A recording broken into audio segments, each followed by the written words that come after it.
Thoughts from the trail. I'm Scott Anderson. Good morning from the trail. I am here snowshoeing this morning up in the mountains around the Mount Timpanogos area.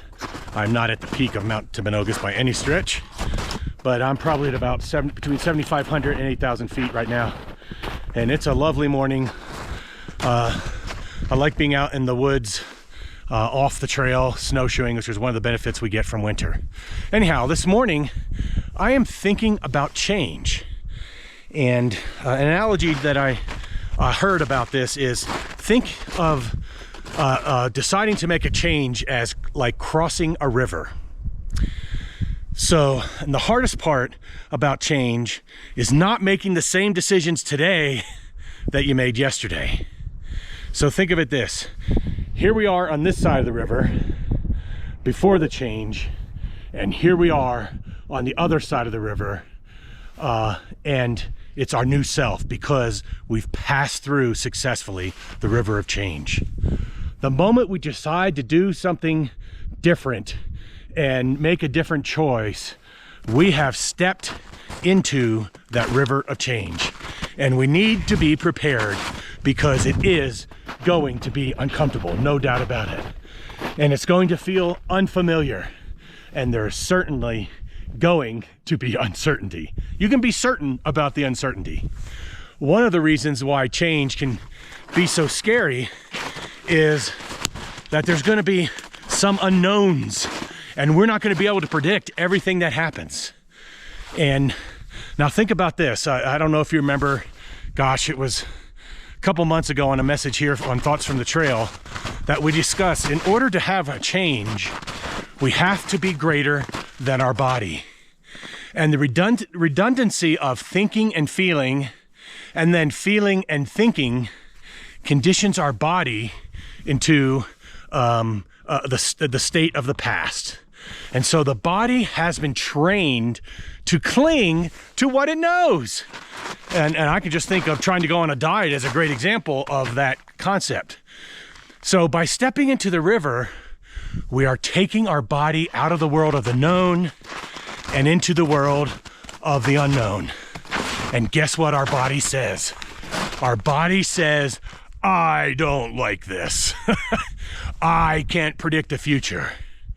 And our body starts influencing our thoughts.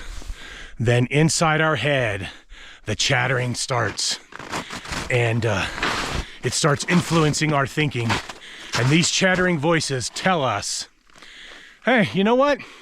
Maybe you can start this change tomorrow. Or, gosh, you're never going to be able to change. Or, wow, you're going to be just like your mom or your dad. Or it's your ex's fault. Or it's your boss's fault. It's not really worth it to make this change after all. There's a lot of things that our head and minds can tell us. And one of the things that it definitely is going to tell you is this doesn't feel right. So, if many of us listen to that voice, myself included at times, and we listen to it as though it were true, well, here is perhaps the key to today's message, and it's a hard one, and I believe this truth pegs everybody.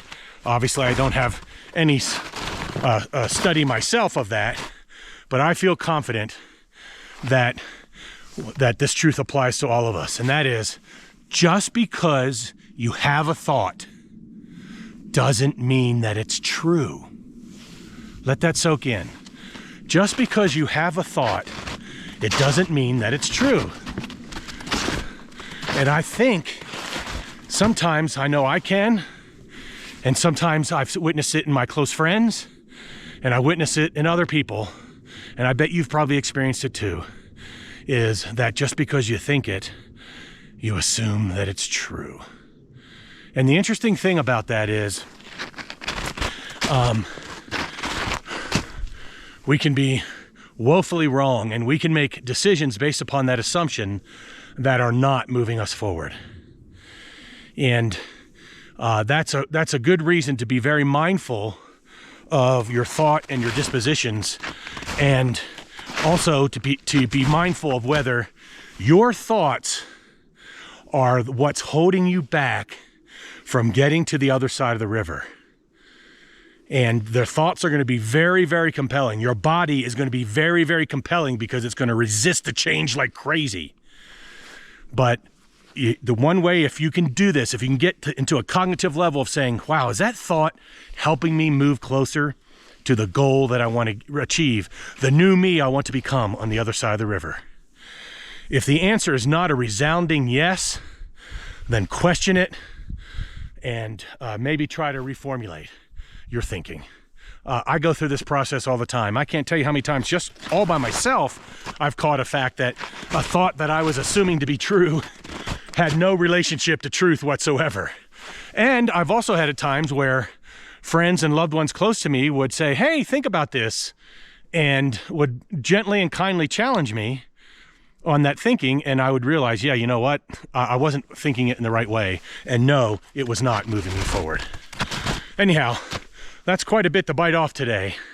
Again, I'm going to reiterate the key message. Just because you have a thought doesn't mean it's true. Well, may we be blessed as we consider to think about that. May we be not afraid to step into that river and ford across to the other side and enter the world of a new me and a new you. May we be blessed to do so. I'll see you next time on the trail.